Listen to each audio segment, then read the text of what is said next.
Hey everyone, welcome to groups class.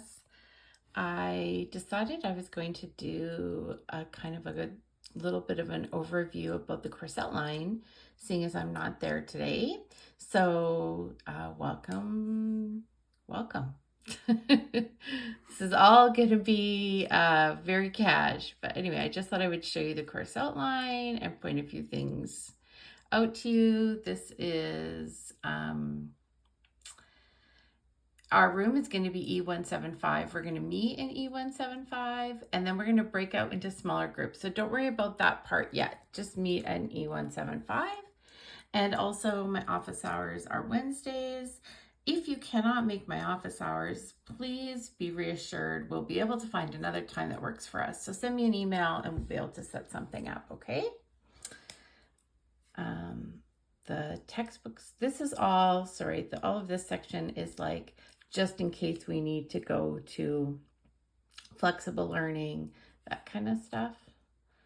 Don't foresee that happening, but the textbook is Social Work with Groups. There are other editions, and I am very open to an old edition.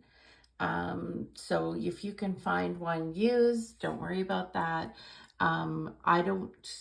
The basic theory and the basic concepts are going to be the same. So we'll be able to kind of talk about that as a class.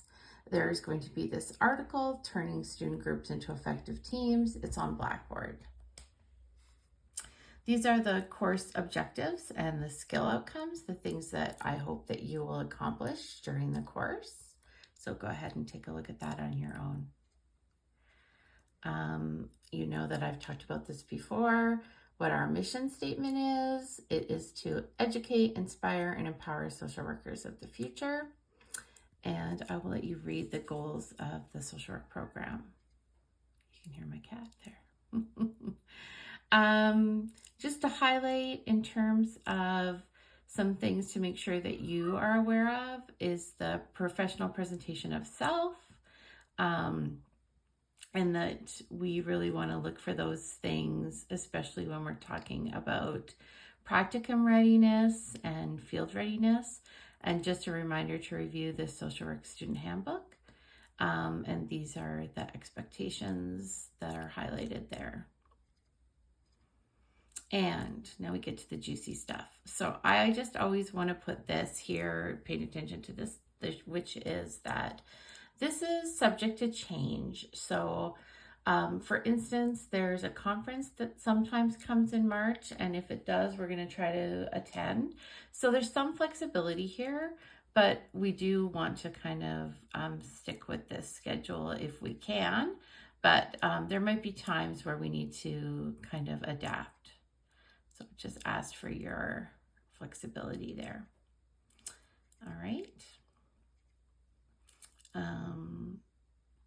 It's just some more stuff you can review on your own. Okay, grade assessment. I know students are curious about this. And so I think I'll just spend a little bit of time. The first assignment is your leadership assignment, and you will, we will have talked about, you will have read a little bit about leadership from a group's perspective. And then you want to identify a leader you admire. It can be someone fictional or from real life, from past or currently is alive. And there's really truly no limit on it, but I want to know what you admire about their leadership. And this is the important part as well. Make sure you thread information from the textbook in there. So what kind of leader would the textbook say they are, and what evidence supports it? What do you have in common with your identified leader? And I actually really love creative submissions, so I really encourage those. However, you have to make sure that you address the criteria. So if you hand me a beautiful painting, and I can tell you spent all this time and it's wonderful, but it doesn't explain the things around what the textbook says, and it doesn't explain what you identify you have in common, then that's a bit of a challenge for me. So make sure you address the criteria, and we can also check out the rubric. The next assignment is the Effective Teams one-pager summary.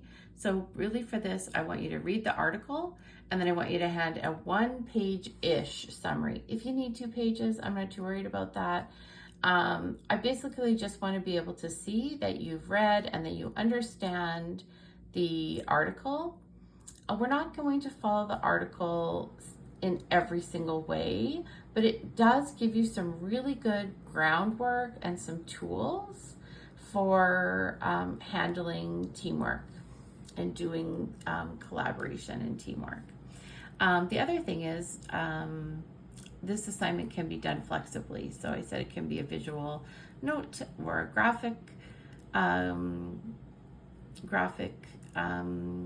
note taking.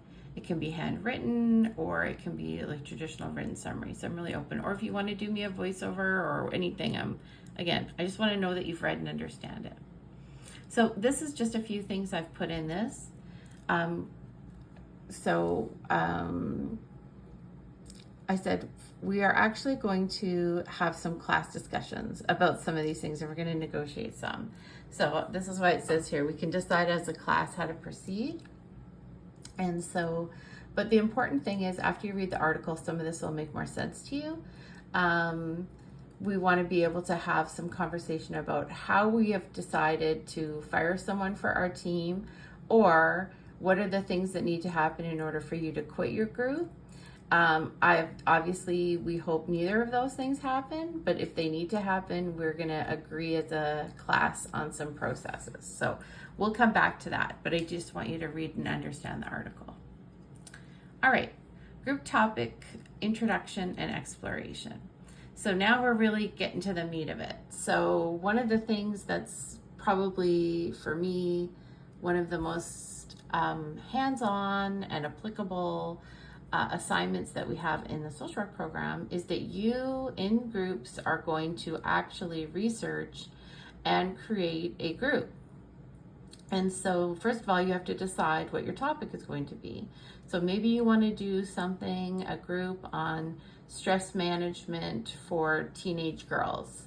So then you're going to do some research on the issue, and you're going to write this paper, which is develop this assignment, which could be a paper, but it might not be. It also could be a 15-minute maximum voiceover, PowerPoint / YouTube video, or a 10 to 12 page paper.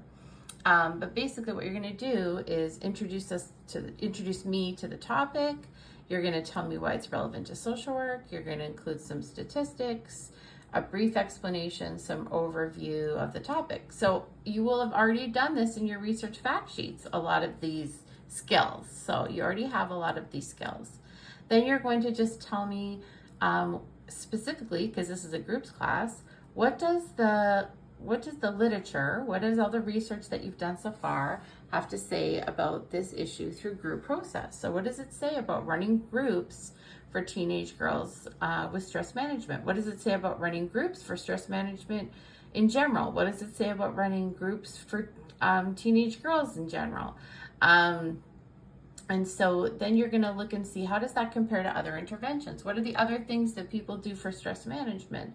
Maybe it's individual therapy. So you're going to compare and contrast the sort of efficacy and what it says about it being effective. You're going to, and I sort of add this here, you might not find much specific information, and then you're going to, if that's the case, you're going to have to go to that more general information, stress management, teenage girls, for instance. I'm giving an example where there would be information, but I'm just giving that. Then we're going to just talk about how have group interventions been evaluated, and then what do they say about the effectiveness? Is diversity an issue for this group? So think about how you might run this group for 12-year-olds versus 17-year-olds. So age diversity. How would you run this group when you have a great deal of ethnic diversity? Are the issues of stress the same when you talk about different racial groups, economic pressures and family, and in terms of families from higher or lower economic standing? Does that impact how things are run in the group or the issues that come in the group? So you need to think about all those things, and I need to see that you've thought about all those things. So that's, in a nutshell, the group topic introduction and exploration. Again, we can talk more about that, but just want to introduce it. Then you actually, after you write that paper, you kind of have really a good foundation to go into creating the group format. So the group format is a website or a binder. And the idea is I could pick that up and run a group on that topic with the information that you've provided. So I have this very clear description of all the things that should be included in the conceptual framework. Again, we'll talk about this again. So don't worry, just want to have a bit of an overview. And then you also will provide the actual group format. So the group format should show me you have 8. For instance, I've said here a minimum of 6, a maximum of 8 group sessions. And I should see what's going to happen at each session. What are the goals for each session? What are the activities? All that should be included. And then there should be an evaluation component. So as you can see, this project is building and building and building. And of course, it's going to culminate in us actually facilitating the groups. So what we will do is, in groups of 2 or 3, we will have a certain amount of time. Here I've said 15 to 20 minutes. Again, we can kind of revise that and see how we're doing, but each group will have 15 to 20 minutes to facilitate a group, and that group will consist of their peers. So we will all take turns being group facilitators and group participants. Usually what we do is you choose an icebreaker and usually a group activity, and you facilitate that in sort of a little bit of a snapshot. Obviously, it's not a full 1.5 hour group, so you have to kind of modify and just give us a little bit of a snapshot. And then at the very end, we do have an in-class quiz to just review all the content that we've learned about in the semester. I would just really encourage you to read all of the course outline on your own and get all the information. Just some dates of major assignments. I always encourage students to say, please let me know when you have conflicts, because we can have discussion about if we are giving you a little bit more time in terms of deadlines.